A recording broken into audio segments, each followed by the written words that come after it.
I spent 22 years of my life on Safaricom, so I remember it. It's half my adult life. I'm 50. 23 years of my life. 26 if you count the 3 years with Gina Din was spent 25 years. Half my life was spent with Gina and on this brand called Safaricom. Wow. I've had my children there. I grew up there. You want to argue?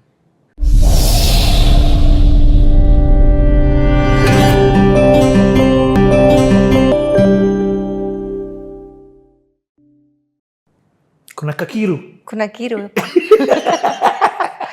There's a department. So she says yes, and we start working on the relaunch of Safaricom. And I've never done an event in my life. I don't even know what that is. I didn't even think it was a thing. No, just let's wait here. Okay. And I want you to paint a picture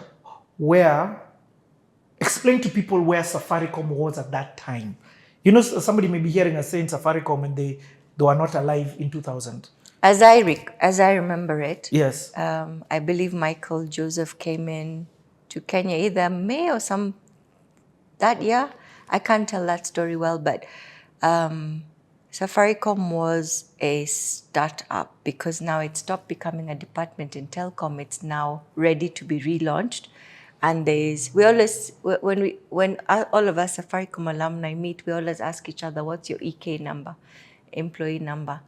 There's the 001, 008, some of those are 680. My EK was 685 when I joined Safaricom. What does EK stand for? Just employee something. Okay. I don't know what I've never known what I should ask. In the comments. Exactly. Please, whoever knows EK, please tell me. I forget. I just know employee something. Probably now it's like 7,000, 8,000, 9,000, somewhere there. But yeah, EK. So we always say the EK 001 started it. Kina Shaka, Ken Okwero, Tabi Kioko, Michael Joseph. Those are the people we found. We were now their agency. Oh my God, you are Safcom day one. First of all, what's your EK number? 685.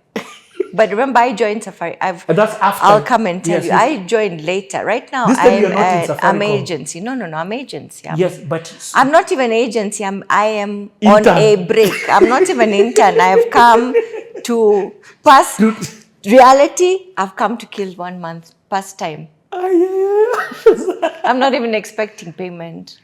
Let's talk about the big one that happens, Safaricom. So I get a call. Jan Mutai was the MD of Telcom. And he calls me and he says, hey, how's it going? I used to tell people I've now gone into Juakali, town. He'd say, how's Juakali? I'm like, yeah, it's fine, it's progressing. He's like, okay, so I need you to come and see me, 2:00. I'm like, okay. So I go to Kenya KPTC, whatever it was, go to his building, ex-Telcoms. Mm-hmm. I go there and Jan, very nice guy.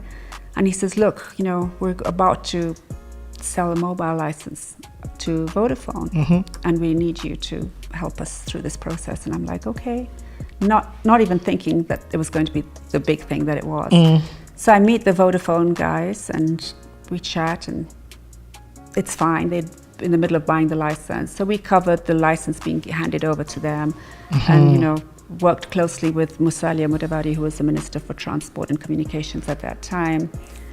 Chris Okemo was in the Ministry of Finance, and Titus Naikuni was the PS in the Ministry of Transport.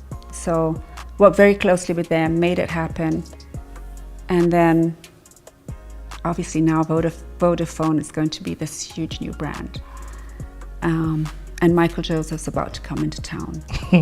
So it wasn't sure that we were going to get the account. So anyway, they tell me, the new MD is about to come to Kenya. He obviously wants to meet you. So we arrange a time, and my office is in Dennis Pritt, an old house, and Michael drives in, and the first thing, what the hell is a company that doesn't even have a proper road going to be able to do for us? I'm like, hi, Michael. I'm Gina. I'm Gina. And he's like, oh. So you've been told all hands on deck? Yes, we need everybody we can get. Okay, so you go to the office in State House. So we do different things. We've done CSR in Kibera, CSR in Madare. We're doing all sorts of things. I think the thing I loved most was Michael Joseph once told us that the biggest marketing tool any company has is its CSR arm. Give back.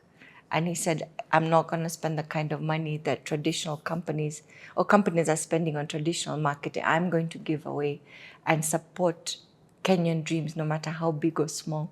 So you could be a person who'll come and say, I want t-shirts for 20,000, or you'd come and say you're doing a cancer walk and you need $1 million. We'd give you money.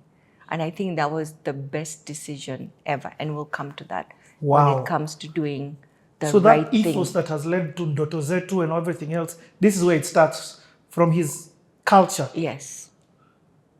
Okay. And we're there as Junadin making all that happen. We're told we're going to Madare today with road shows, medical camp, etc. We're all there. Everybody has bought into this thing. There's nobody who thinks it's a waste of money. Gina and her people, everybody's supporting. We're all on ground. You know, this CTA has taken another turn where I've just realized this is history. So, Michael Joseph comes, he's literally starting Safaricom as we know it. The office is at Norfolk Towers. Norfolk Towers. You should bring Michael to tell you those stories because it's quite something. You know, me and Aizo, we used to be Gina agency. Yes, I remember. So we interviewed Michael and Gina interviewed Michael. I remember. While we did the production. But to go back to you, I want to hear it from your version. Yes.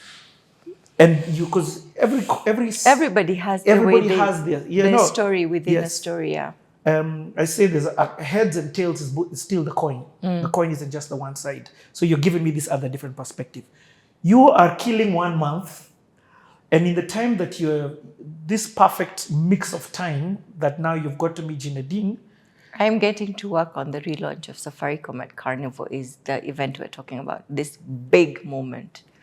But before that big moment, or you do join for the big moment? I've come for that. That's why you've been. Okay, yes. Okay. That's where Gina needed all hands on deck. Oh, all right. So that's what I know I've come to do. Obviously, in between, you're doing other things, but there's this big moment that everybody's getting ready for. Okay. And that October is the official... 23rd, 2000. Drop them dates. Richie, I spent 22 years of my life on Safaricom, so I remember it. It's half my adult life. I'm 50. 23 years of my life. 26 if you count the 3 years with Gina Din was spent 25 years. Half my life was spent with Gina and on this brand called Safaricom. Wow. I've had my children there. I grew up there. You want to argue? You know, I mean, I called you knowing, of course, you've worked at Safaricom, and I've called you also for your life, because remember, it's your life, not... It's my life, yeah. But I didn't understand... But with these big chapters. Yeah. I didn't understand that you're living your life, and you are the history also, because you're in it. Part of it, yes. Yeah, part of the history, yeah. A lot of us are. There's a lot of people who shaped... Safaricom turned 25 in October. I think you'd need hours and hours and hours to bring all the people in to tell you what it was like from day one to day now. Okay. So there's the official... So this is the event. The event's going to be at Carnival. Yes. Okay. And this event is... You now take the story. Tell us. This event is the relaunch of Safaricom. 2,000 people have been invited. It's a big deal. Everybody who's somebody's at this event. If you've not been invited to this relaunch, please, you're a nobody. It was like that guys were like emotional. And you're talking about 2,000 people, but you're still feeling like people have been left out. Wow. Physical invites, DL size. I'll never forget. I still remember exactly what the event looks like. The invite card. It's green. The timing is 7:22. Arrive at 7:22. Why? 0722. I will never forget that. That's clever. Right? And everything is set. And this is you guys who are coming up with this? Yeah, everything. Gina Din, the team with Michael Joseph and the Safaricom team and the advertising team. I think it was Ogilvy. There's a whole, David Murray, What was David Murray? Oh my goodness, please don't tell me I've forgotten his He's a name. DJ, was he? No, David's partner. It'll come to me. Kina Martin Mulwa, there's another, and he's, I'm not, anyway, it'll come to me. Everybody sits to wait. I mean, there's a whole ecosystem. There's an army waiting to launch Safaricom. You want to talk about Ted Josiah, David Murray's partner? Ted Josiah, yes. Thank you, yes. There's an army waiting to launch Safaricom. There's a whole, it's not, but everything's been run through Gina because that's who's responsible for the event side of that. That night was under her. Okay. Yeah. So what are you doing on that day when it means all hands on deck? I've never done an event in my life. I don't even know what events are at that point. So you decided to I have the no biggest idea. event ever.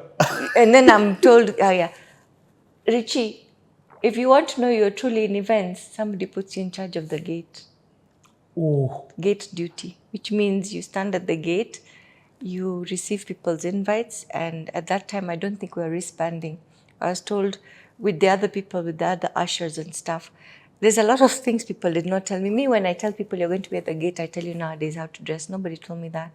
I wore high heels. By the end of the night, I wanted to cry. Nobody told me I'll be figuring my laps and I don't know what. Nowadays, I tell people, when we do things like Soulfest, I'm like, please, come with a full water bottle, flat shoes. Don't come here. We are here till 5 in the morning. Makeup, all those things, wear them if you want, but please just be absolutely comfortable. No, I wish somebody told me, because my feet were dead. They were dead. I don't think I could feel my feet for a week. But that's not even that. So what we didn't anticipate was that the 2,000 invites we sent out, people were going to photocopy them. Oh, Kenyans. So me, I knew 2,000 people are coming. There's no way of knowing. You just eyeball it. Yeah. People are still coming and coming and coming. At some point halfway, I'm like, hey, something's not right. I may not know what 2,000 people looks like, but I also know this not to. So I go inside and I talk to David Murray, who's now in charge of the event, and I say, Mr. David, because this David Murray is like this event guru, right? I'm like, oh my goodness. So I go, Mr. David, I think there's so much, I don't think it's, hey, let me tell you, there are so many people. Richie, drinks finished. You know that big cow on the spit? Yeah. It finished within the first 30 minutes. We had to add etc. There was 6,000 people there. Wow. It started raining. It was chaotic. But we launched Safaricom. The new SIM card was launched. Remember the CD? Yes. It went out in the market. Yes. The next day, prices had dropped to 2,500 bob. It was a big deal. It was a really big deal. It was a rock star moment. It was this moment in Kenyan culture. Safaricom relaunch, 072 came about, all those things. Explain to people, when I do this CTA, I understand different demographics are watching this. I also understand that this will sit on the There are internet. some people who are not even born. Forever. Imagine.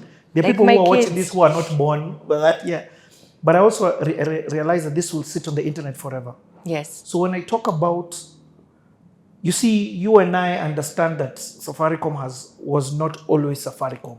This 0722 and etc. So what was it? When you talk about it was a department in Telcom. Richie, I don't know if I'm really the figure to talk about it because I don't think I quite deep dived into that. But I think at that point, if you remember, there was the big mobile phones. Only the rich could afford it. It was 250,000 shillings to have that line. Then you needed to top it up or pay for it at the end. So a select few, the rich would have it. And so when Safaricom was relaunched and now a SIM card and airtime, a SIM card was coming in for 2,500. Wow. And now you could buy a phone. My first phone, can I tell you a secret? 5110. No. My first line was actually an Airtel line, not a Safaricom line. Was it Airtel or Cancel? Cancel. At the time, sorry, Cancel. I still remember my number, 0733633633 was my number. 622, sorry. Yeah. Was my number. And my first phone was a small Siemens. Small like this. Yeah. And I couldn't believe I could afford this thing. In fact, when I got my Salo remember before I've joined Jinadin, Yes. Cancel had launched before Safaricom, a couple of months earlier. So my line was actually a Kensal line. I had a Kensal line before Yeah. I only dumped it when I became an employee at Gina Din and went and found my phone number, which I have today, till today. So what? So back to your story. So again, remember now, Safaricom has been relaunched, and the aim there, and I talk about Michael Joseph a lot when I tell this story because he was the leader. It was his vision we were Yes. following, right? He said that he wanted to make mobile telephony affordable to everybody. He wanted the person who gets into a matatu every morning to go to work to be able to afford, because that's what we were there for. And that's exactly what we did. We were not aiming to please the person with the money or the rich people, as you'd call it. It was supposed to democratize it for everybody. It should have been easy for everybody to get it. And it was exciting. We used to sell. I remember going to Maralal, there's no network, but people are waiting. People were like, when are you guys coming? People would save too. It was such a big deal. 2,500 bob for a SIM card. Yes. Then. From 250,000. But that's crazy. That's a jump. But here's the question. What does this event do for you? What do I mean? fall in love with this life. Despite my feet. I fall in love with it. I'm like, hey. You enjoyed it I despite... have now, I was like, I cannot see any other life for myself. I loved every minute. I was like, my goodness. Are you telling me we could wake up and launch, and tomorrow we're in Kibera doing a donation? Next week we're in Mombasa at Mamangina doing refurbishment of the roundabout. I was like, this is the life I want.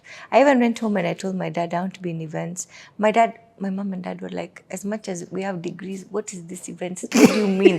Does it pay bills? Where do you go every morning? What do you do? Like, are you an accountant? Like, it wasn't understood. Are you an accountant? Are you a shopkeeper? What are you doing? I was like, we organize events. So he's like, so explain a day in your life. But I was very happy. And he's like, okay, if you're happy, remember now he's sick. He's getting sicker by day. You're talking between the year of 2000 and 2002, and I'm still at Gina Din. So now but you're he's in. seeing her. No, I'm not in yet. Wait, so the month finishes. Okay, We finished launching, and I go to Gina's office, and I'm like, now I know Safaricom is looking to fill in a lot of slots. Remember now they are looking for employees. They've relaunched. So now they've got to fill in marketing, sales, all that stuff. They start advertising many jobs. I'm not qualified for any of those jobs. Remember, I have a degree nobody wants. Where in that ecosystem am I going to use my degree? So I remember going to Gina and saying, hey, Gina, I really want to work for Safaricom. I'll even do customer care. I'll answer calls, but get me a job in Safaricom. I don't want to go back to my employer. I even told Lebra I'm not coming back. And she said, look, stay here. You're doing a great job here. Safaricom seems to like you on the account. We need all the hands. And I stayed. I got a job with Gina and I stayed on. That's how I got my job. I was it's called an account Assistant. executive. Hey, not assistant ni wewe. No. Now you're executive. Executive, please. Assistant ni wewe. You're assistant ni wewe. Account executive. I was reporting to a lady called Caroline Nganga. So, yeah. What I'm hearing you say is that we need to thank Farid right now. Yes. No, but let's give flowers where they're due. That's what happened. I mean, I don't think any of us walked in to think that I would ever transition to be an employee of hers. Remember, I'm just a girlfriend who's walked in to meet his aunt. Yeah. So, but Gina embraced me with everything she had. And we're still till today. Yeah. We still have a great even in her relationship. CTA, she talks about you. Yeah. Because I had her also on the seat. But now, okay, so you're reporting now, you become an account executive. On the Safaricom account, and I had some other accounts as well. Oh, hey, what do you mean when you say on the Safaricom account? Under Gina Din, in agency, there's account directors who look after. So if you're clients. a retainer, you have different companies that you have retainers with. So Safaricom was one of the retainer accounts Gina Din had. Gina Din Corporate Communication. So we used to call ourselves GDCC. So the account director for that was Caroline Nganga, and then some of us to support her, because it was a big account. Yes. It was our biggest account.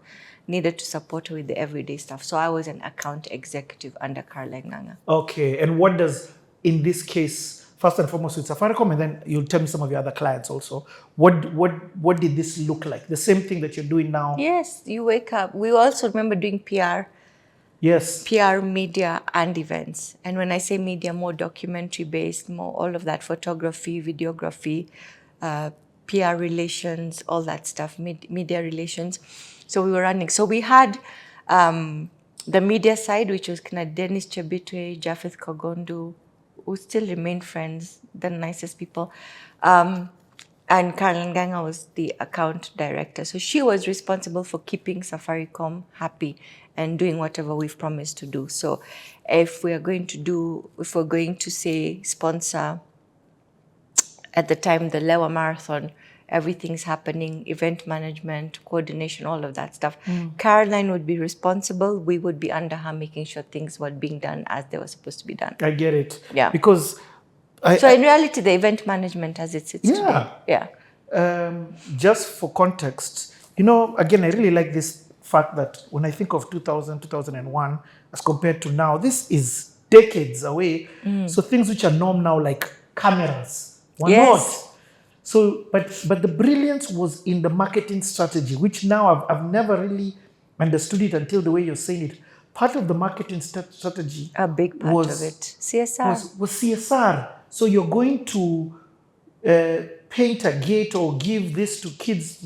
You're capturing that, and not because I think Michael Joseph wanted us to be in the press all the time, because at the time it was such a thing to be, let's get in the press, let's be seen to be doing nice things, and then continue genuinely. And I think that's where that transforming lives, giving back to Kenyans came from, was we're doing it because that's the right thing to be done. That you can't just always take, you must always give. And sometimes the more you give, the more you receive. And that's where brand love and brand consideration would come from, because because I can see where my money is going. I'm using Safaricom and I can see you're digging a borehole in a community, you're helping build schools, you're building, you're furnishing hospitals, etc. So people were like, Safaricom is our company. People truly believed that Safaricom was theirs. And that's the big difference, was because people could see that things were coming back home, if you may. And you can talk about, at that time, I mean, now it's at 50-something million SIM cards, but at that time you're getting to 1 million. 1 million, yes. But I remember when we hit it, yeah. We were not supposed to hit it until the 5th year. We hit the millionth customer, is it 2002, 2003? It was a big deal. It was never on anybody's forecast that we were going to get 1 million customers that fast. The projection was 2005, and I think we hit it in 2003. But you're touching these guys' lives one by a time. You go and you help a brother. There's a need for communication. That as a business, when you exist, you ask yourself, what do I exist to do? And that's to provide whatever it is you've promised to provide. The love and stuff will come from everything else you do. And so we're here to provide, at the time, communication. Today, Safaricom's become much more than that. Okay. What other clients do you have? What other accounts are you managing? Intertech Testing Services, Grand Regency are the two others I remember really well, and a children's home in Kajiado called, I forget. That's a lot of work. That's a lot of work. But Safaricom was the big one, and then the other three were now, as I grew into the space and started learning more, they became my accounts. Yeah. Grand Regency at the time was a big hotel, the biggest in terms of the most prestigious, luxurious, etc. And we were managing that PR, and that was my account. So you're out of the house in the morning? I don't think I ever saw a weekend, and I loved it, Richie. I loved it. Absolutely loved it. There's not a day we would wake up and think, oh my goodness, I don't like my job.